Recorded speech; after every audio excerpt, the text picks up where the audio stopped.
Saludos queridos amigos, sean bienvenidos una vez más a este nuestro curso de electricidad residencial. En esta ocasión estaremos hablando de la corriente directa y la corriente alterna, las características de cada una y las diferencias entre ambas. Como hemos dicho anteriormente, un flujo de electrones es lo que se conoce como corriente eléctrica. Y aquí tenemos una definición más concreta. La corriente eléctrica es un flujo continuo y controlado de electrones en un circuito eléctrico.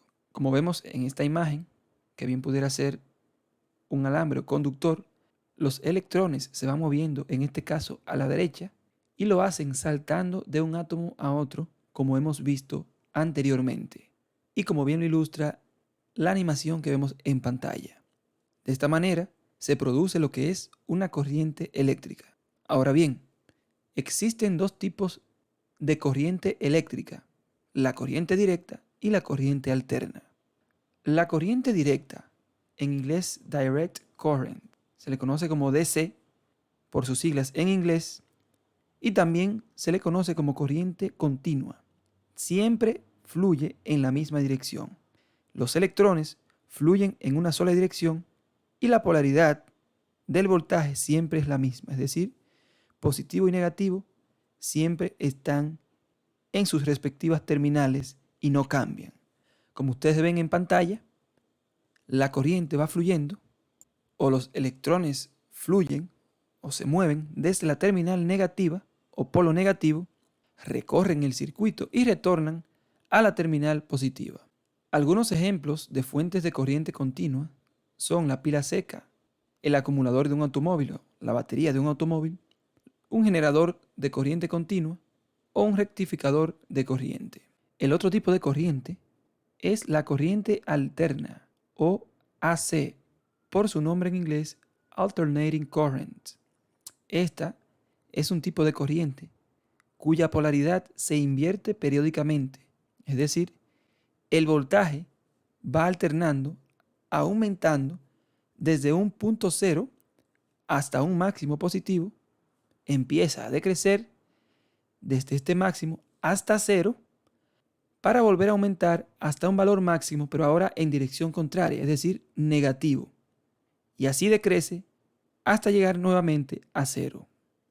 Así que por eso se le llama corriente alterna, porque va alternando su polaridad y el sentido de la corriente.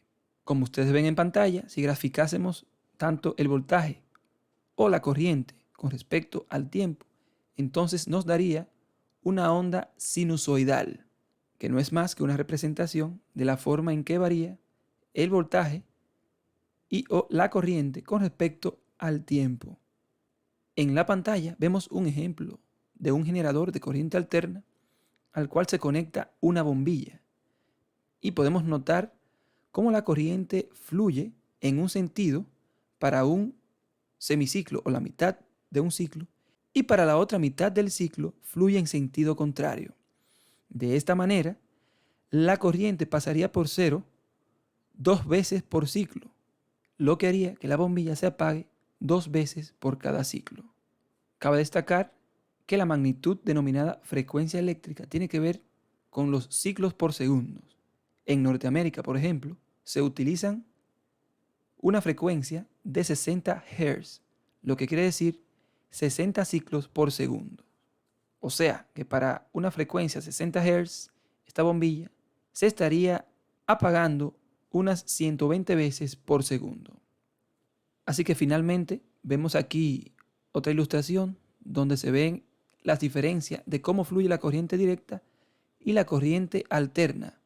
Una fluye continuamente en una dirección en el circuito, pero la otra cambia de dirección continuamente y por eso se le llama alterna, porque va alternando su polaridad.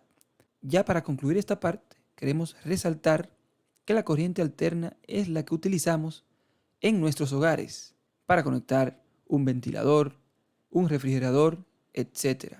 Y en cambio la corriente directa es la que viene de baterías, por ejemplo la batería de nuestro celular, de nuestro carro, entre otras. Así que estas son las características de los dos tipos de corriente. Espero les haya quedado claro.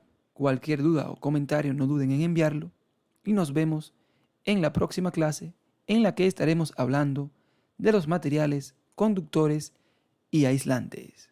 Muchas gracias y hasta la próxima.